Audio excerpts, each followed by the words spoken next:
For downhill, I go ahead and make my first lines as if I'm doing just a regular 90. Then I level it across with a speed square, come across, make a mark here. And then what I'll do is after I cut the miter, I'll cut from this line straight down to the bottom, but not the bottom. And I'll explain why.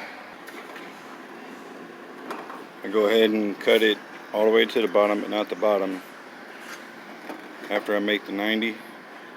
And then that way I can just fold it up to whatever angle I need it. I always put the small side on the outside, and I'll explain why. Hang your upper and lower first. I always cut out of the back of the miter. I make my end cap, and then I just use the end cap to make the face so that the new gutter will slide right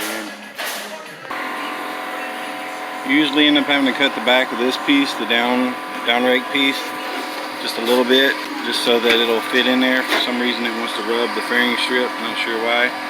But you just set it inside the gutter, just like that. And then down here at the bottom, sometimes you have to cut the top here to 0, like 1 to 0 or whatever it is, to get it to line up here at the top. But you just cut it to fit, and you slide it up behind the gutter.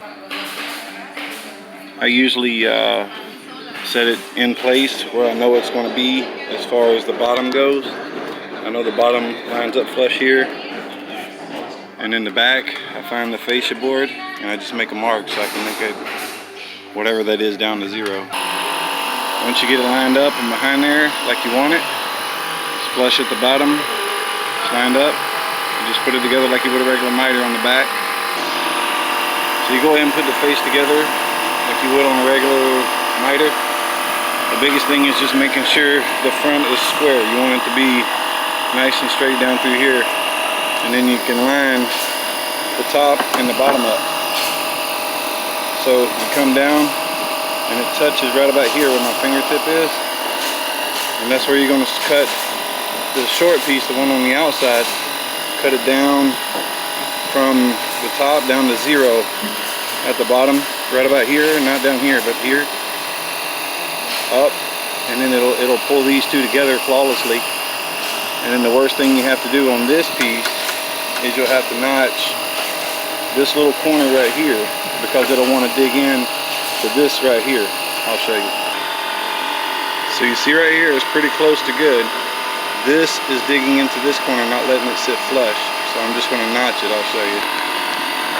So I notched it. I set this over top of it. I set it over top so that I can see where it overlaps at, and then I notched it. So now that the notch is gone, it's allowing it to set pretty much flawlessly flush. I can see it. And then I just put a screw here. Sometimes I put a screw there. Sometimes I put a screw here, depends on what this cut looks like. As you can see, it came together pretty close. I could have left this one a little bit longer, but I'm going to caulk the inside so that little pinhole will disappear. And then the little touch-up paint.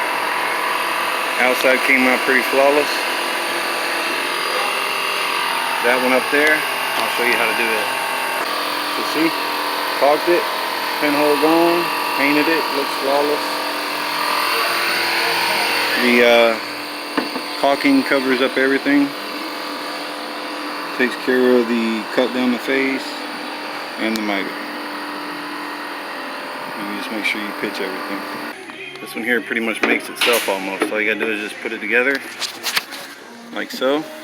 Take a pencil, make sure you have this hanger right here in. Make sure that hanger is in. That way the face stays the same, it doesn't fluctuate. Alright, so once you get that screw in, everything's nice and tight, can't move. And you just take a pencil and you draw right down the face.